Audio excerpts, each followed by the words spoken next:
I'm going to add some extra special flavor weapons to take the artichoke dip that we all know and love to a whole new level. Let's get saucy.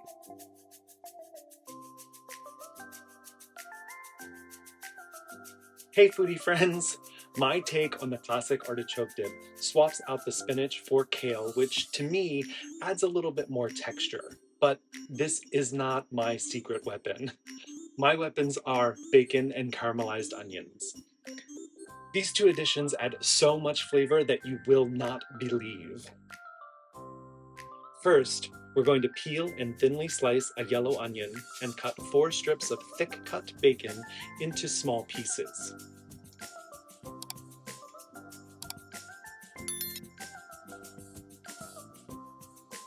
Now, cook the bacon until crispy and golden.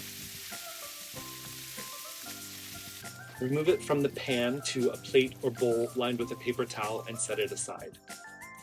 We'll pour off all but about a tablespoon of the bacon fat, and then add our sliced onions to the pan along with some kosher salt and cracked pepper. We're over about a medium heat here. We'll put a lid on the pan so that the onions can sweat and cook slowly. We want them to soften before they get too much color. If the pan gets too dry, you can always add a little bit of water. Now, this is going to take about probably 15 to 20 minutes, but it is well worth it. Well, once the onions are caramelized, we can set those aside.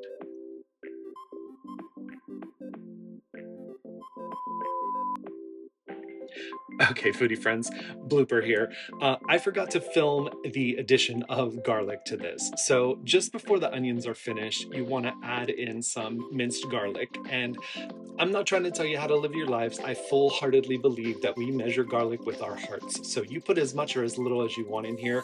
I probably used about 8 large cloves of garlic, to be honest, because I love garlic. Can't get enough of it. So anyway, back to the dip.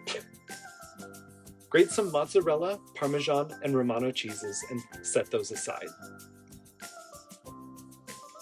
Place a 14-ounce can of artichoke hearts in a food processor and pulse them until they're well chopped. If you prefer, you can just do this with a knife. Now, in a large mixing bowl, we're going to combine 8 ounces of room temperature cream cheese, some plain Greek yogurt, and mayonnaise. Mix those to combine. Then we'll add chopped frozen kale, which has been drained and all of the liquid squeezed out, our artichoke hearts, half of the mozzarella, all of the Parmesan, Romano, and the onion and garlic mixture.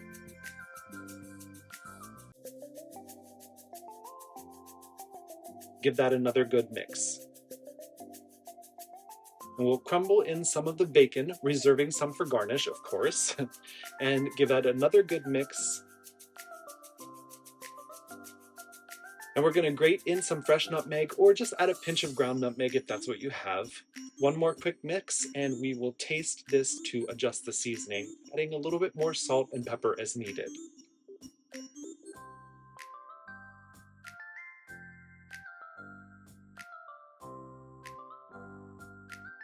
All right, one final taste to make sure it's where we want it, and then we're going to pop it into a baking dish. Top it with the rest of the mozzarella cheese, and then this goes into the oven at 350 degrees Fahrenheit for about 25 to 30 minutes until it's nice and brown on top and bubbly around the edges.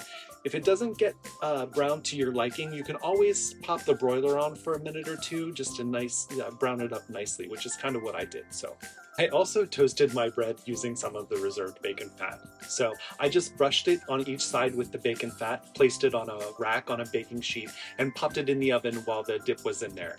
I did it for about 15 minutes, turning it halfway through. You just want to get it nice and golden brown and crispy. And here she is. Isn't she beautiful?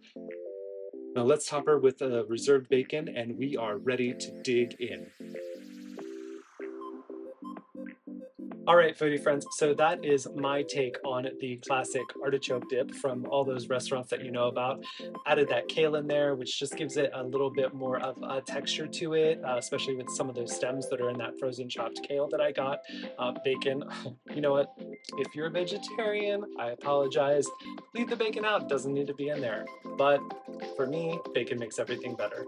And then those caramelized onions just add such another sweetness, a level that just makes everything so much better. So I'm gonna give this a quick another taste. I had hubby tasted it already. He said it was delicious. So let's see.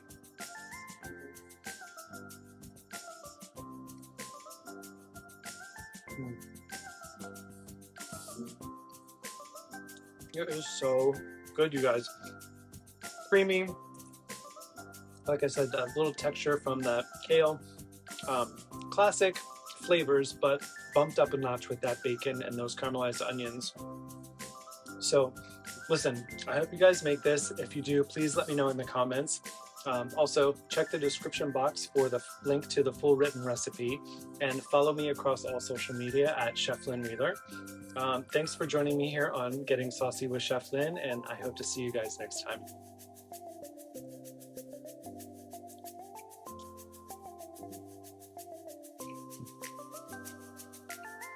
It's so good.